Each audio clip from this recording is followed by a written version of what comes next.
Deixa eu fazer aqui um rápido apanhado de umas coisinhas que estão aqui e acolá no noticiário. Primeiro, quero começar com a repercussão ao longo do fim de semana dos movimentos feitos pelo ex-ministro Joaquim Barbosa, potencial candidato do PSD, né? D ou B, hein? Eu sempre faço confusão com a letra, é tanta sopa de letrinha. Enfim, potencial candidato à presidência da República.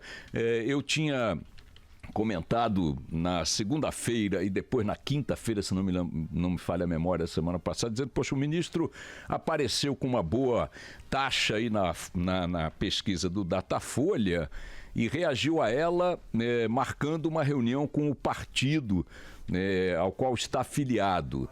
Então, na segunda-feira, é o PSB, Partido Socialista Brasileiro. Então, na segunda-feira, eu disse, bom, agora o ministro tem que dizer a que veio, né?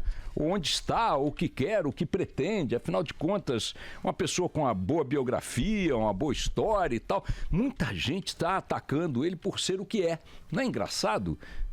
Ele é do Partido da Justiça. Ele é do partido da cruzada policialesca contra a corrupção. Ele é o ministro, um homem público intolerante, briguento. Olha, até agora não disseram nada que comprometa naquilo que é essencial a biografia, o currículo deste potencial candidato. Ele é do Partido da Justiça, caricatura que está sendo feita agora pela turma à direita, à esquerda, ao centro, acima e abaixo, como se fosse um absurdo que alguém expressasse como candidato aquilo que este fictício Partido da Justiça representaria, ou seja, um desejo da população brasileira absolutamente majoritário em que a justiça funcione, de que a justiça funcione, especialmente no combate à corrupção, no combate à tomada do Estado pelas quadrilhas partidárias, né? Nas ações que transformam a política e o Estado brasileiro em meros campos de bandalheiras, de corrupção, de desvio de dinheiro público e tudo mais. Se o Partido da Justiça, tendo esse nome ou não, e sendo, obviamente, um partido que não existe, é uma caricatura que tentam fazer para colar na figura do ministro e naquilo que ele representaria. Se esse Partido da Justiça atrai este tipo de eleitor, olha, cuidado que eu quero dizer, é uma caricatura, prestem atenção, porque seu potencial de crescimento é gigantesco. Muita gente aponta para a candidatura de Jair Bolsonaro, lá na ponta direita do processo, dizendo o que a favor dela? O Bolsonaro não tem nada no seu currículo que o coloque na lista de suspeitos por má conduta, Como são poucas as figuras que estão aí competitivas no jogo eleitoral, que podem carregar para si esta titulação de não estarem inseridos aí na grande lista de réus, investigados, suspeitos ou coisa que o valha, não é pouca coisa não ter seu nome envolvido nessa lamaceira. Digo mais uma vez que ele não é o único, mas este trunfo é um trunfo importante, que é apontado, repito, como trunfo para outros candidatos que já estão colocados aí. Aí quando o ministro Joaquim Barbosa surge como um nome identificado com essa luta de toda a sociedade brasileira contra a corrupção, começam a caricaturá-lo, sugerindo que isto é um denodo, é um erro, isto Ora, como assim? Isto é uma desvantagem? Não é uma desvantagem. Mas a cobrança sobre ele na semana passada, e eu fui uma das vozes que expressaram essa cobrança, é para que ele se defina. De fato, Sua Excelência tem que dizer claramente, e está correndo um tempo dramático contra ele, tem que dizer claramente que ele é candidato, que ele deseja presidir o Brasil, que ele está disposto a correr os riscos da campanha eleitoral, enfrentá-la de peito aberto, e ele tem que dizer o que pretende, uma vez eleito. Li hoje nas colunas de fim de semana, peço desculpas ao companheiro porque não estou achando aqui nos vários jornais que estou manipulando quem terá dito isso. Espera aí, deixa eu ver aqui, vou achar agora. Joaquim Barbosa só pretende se definir em julho, disse no fim de semana no Globo o colunista Lauro Jardim, ao qual manda um abraço. Então, supondo que ele espere até julho, nós estamos entrando em maio, acho que o ministro vai fazer uma opção complicada. Até julho, nós estaremos há 2 meses, agosto, setembro, outubro já é eleição. O que pretende o ministro? O Hélio Gaspari disse, olha, parece que o ministro quer ser eleito presidente da República sem dar um passo, carregado numa liteira, num andor e tal. Não vai, não existe isso. Disse ele que o único presidente, o único brasileiro que chegou à presidência da República sem se mexer com este objetivo foi Emílio Garrastazu Médici, com uma pequena diferença. O senhor Emílio Garrastazu Médici foi eleito, ou escolhido, melhor dizendo, presidente da República, por uma ditadura militar da qual ele era um dos integrantes, um dos expoentes. Então é claro que ele não precisava se mexer. Bastava combinar com 8 generais, 2 almirantes e um brigadeiro, estava resolvido o problema.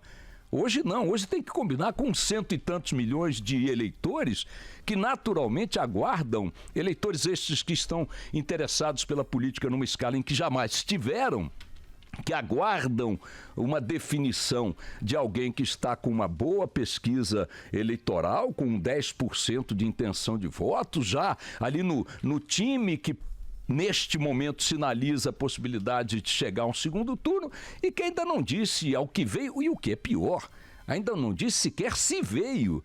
Então, as cobranças sobre o ministro Barbosa, repito, sobre quem nutro grande respeito, mas são mais do que razoáveis. Está demorando demais o ministro Joaquim Barbosa e insisto numa coisa.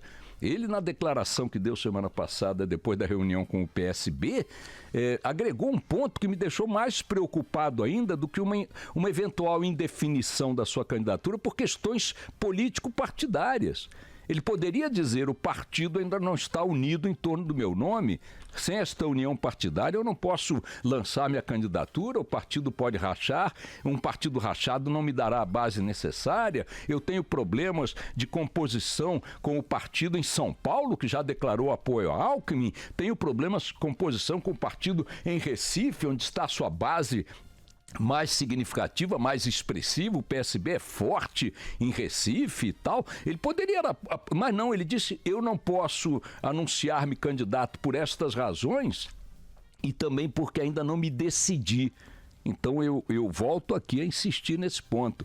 O ministro Joaquim Barbosa não tem até julho para colocar-se como candidato à presidência da República.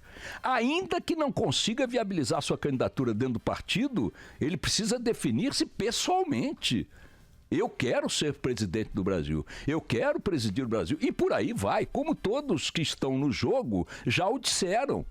Marina, Ciro, Bolsonaro, Alckmin, está todo mundo declarado e pagando o preço dessa declaração, que é o preço do escrutínio antecipado, né, das cobranças, das investigações, né, dos questionamentos. É isso, é assim que tem que ser nas democracias. Não dá para achar, ministro, que concordo nesse aspecto com o Hélio Gaspari, que o senhor vai chegar ao Planalto carregado num andor. Que a política andará pelo senhor, que os eleitores andarão pelo senhor, que os partidos andarão pelo senhor. É preciso que o senhor se coloque categórica e claramente e rapidamente na condição de postulante ao cargo mais importante do Brasil, para que as pessoas o avaliem como esse líder potencial, para que o jogo corra tendo o senhor posicionado no tabuleiro do xadrez político. Fora do jogo, me desculpe, concordo inteiramente que está complicado. Mas além desse aspecto aí ligado à candidatura de Joaquim Barbosa, um outro assunto passou batido no noticiário e que eu queria colocar aqui para vocês, para a gente perceber o quanto está sendo prejudicial a todos nós, numa certa medida, a indefinição, a anarquia no campo da política. Ela está andando, tá certo? Os fundamentos da democracia estão aí preservados.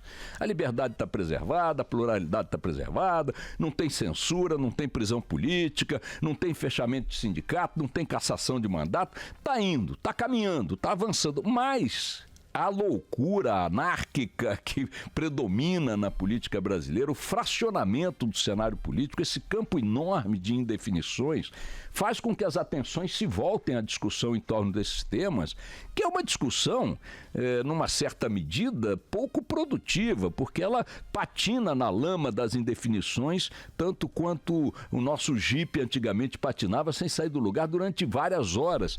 E enquanto isso está acontecendo na estrada enlameada, nos pastos ao lado, o gado continua produzindo leite, pastando, gerando filhotes, etc. e tal. E nem sempre leite, filhotes e carne que nos interessam. Vejam, na confusão que está aí, teve pouca repercussão a despeito de ter sido manchete do jornal O Globo, que os planos de saúde, com autorização da Agência Nacional de Saúde, elevaram, aliás, na sexta-feira, exatamente, na sexta-feira, os planos de saúde elevaram as suas cobranças mensais 4 vezes acima da inflação.